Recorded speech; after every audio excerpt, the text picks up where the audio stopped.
Natusok. Very seldom nakakatugtog ako sa harap ng ganitong maraming manunulat at makata. So, nakakatuwa.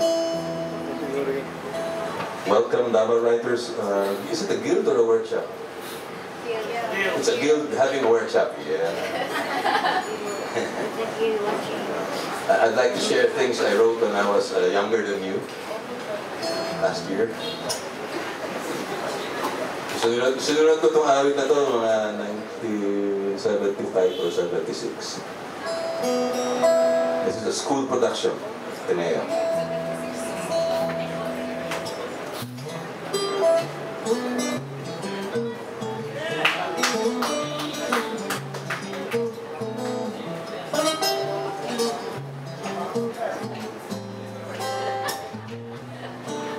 Di ko ba walang magawa? Di ko ba sawang-sawa ka na sa buhay? Ganyan ang pirming nangyayari sa laging nakakulong sa bahay. Hindi sapat ang nanaginip man lang buong araw. Hindi sapat ang magkamot na lang ng tiyan. Ang tanging damot sa kainipan ay maglakad, maglakad. Sa lansana maglakad, maglakad. Kaya aming makikita maglakad, maglakad. Igalaw ang iyong paa, maglakad. Sa lansangan isuot ang iyong sapatos, tsinelas o bakya. Kung ika'y ganahan, ay pwede magpaa at maglakad ng dahan-dahan. Huwag kang maghabog, iyo ang panahon.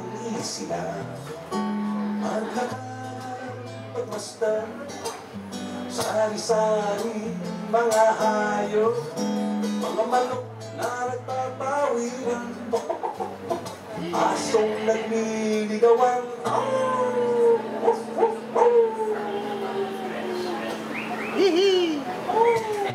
pusang nagpapahawa,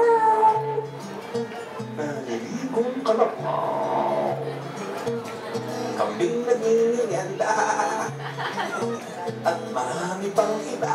Okay naman. So, sound of your favorite? Mauro! Sa kalimalta mo, pare. Wow, pare.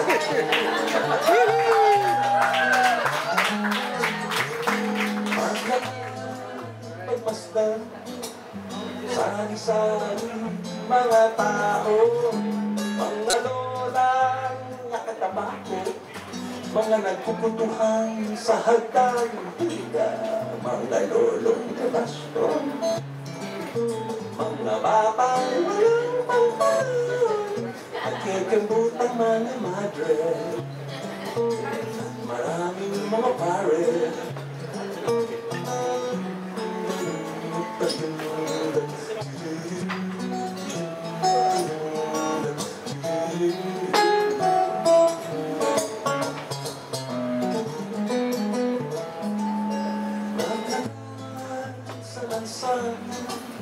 Sariwain ang isipan, tanggalin ang iyong inig, luwagan ang ulong naninikip. Maglakad, maglakad, sa lansana maglakad, maglakad. Kaya makikita maglakad, maglakad. Huwag magmadali, iyo ang panahon. Easy na.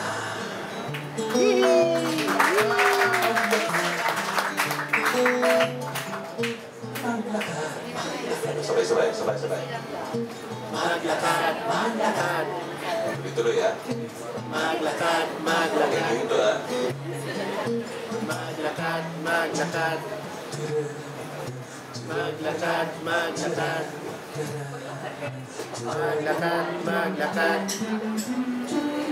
Maglakad, maglakad.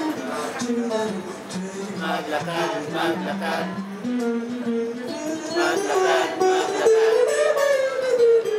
Maglakad, maglakad.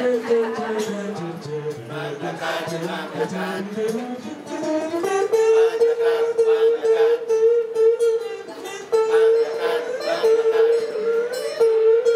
Maglakad, maglakad.